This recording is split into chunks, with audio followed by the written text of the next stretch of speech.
Joining me in the studio is Aurélie Garnier-Brun, a spokeswoman for Girls Go Forward, an organisation which works to end gender violence. Aurélie, thank you for coming in. Now, here in France, it's a horrific figure, isn't it? One woman every 3 days is believed to be killed at the hands of a partner or ex-partner.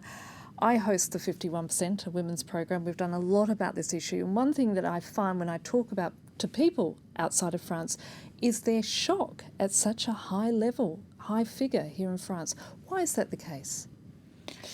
The figures are even higher than you mentioned. It used to be a woman killed every 3 days in 2018, but in 2019 these figures were even higher, and it's a total of 150 women who were killed by their partner. It's not about an increase of violence in France. I would say it's more about an increase of our awareness that this violence exists, so we're able to maybe detect it better. And for example, crimes that were in the past seen as passionate crimes are now seen as femicides, which recognizes the violence that these women suffer. But when you look at European statistics, the reality is that France is higher than a number of other European nations, other nations which equally have had awareness campaigns. I'm more interested, is there something specific about French culture which leads to this being a problem? I guess it's also the way that the issue is handled by the government, political powers, the press, the media.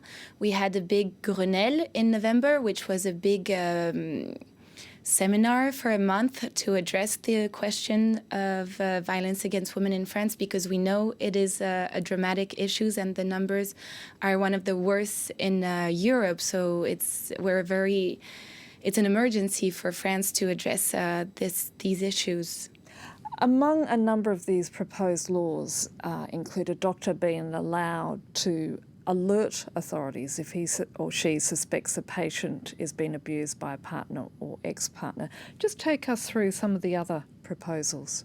Aurélie. Exactly. So this measure is one of the big measures that is presented to date at the National Assembly of how a doctor can report violence if they see one of their patients being endangered, but it always has to be with the agreement of the patients. There are other measures discussed today as well, such as reinforcing sanctions when there are cases of cyber violence as well as domestic violence, kind of strengthening the law against cyber violences. There are also the questions of having electronic bracelets for men who are violent in order to protect better women once they started a judiciary process. Do you think they're sufficient? One of the big questions that were addressed in this Grenelle that took place in November is the budgets allocated by the government to these questions of fighting violence against women. And us organizations, feminist organization accompanying women victims of violence, we established that the amount necessary for us to correctly do our work and to take care of all the women that are suffering violence today in France was of 1 billion euros.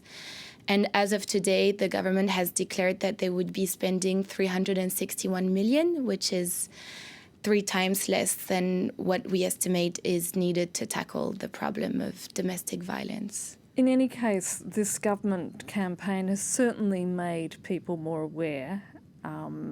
How have attitudes changed, do you think, as a result here in France? Of course, this Grenelle has a very positive effect, and we are very happy it took place. We have a lot of expectations because the needs are high, but it's true that for the first time, domestic violence is on the table in France. It's on the political agenda. It's a theme in the media. We talk about femicides for the first time this year in France, and even civil society mobilizes. There was a big march against violence against women on the 24th of November in France, and it was for the first time we hadn't seen that many people in the streets protesting violence. So things are changing. Aurélie Garnier-Brun, thank you for your time. And for the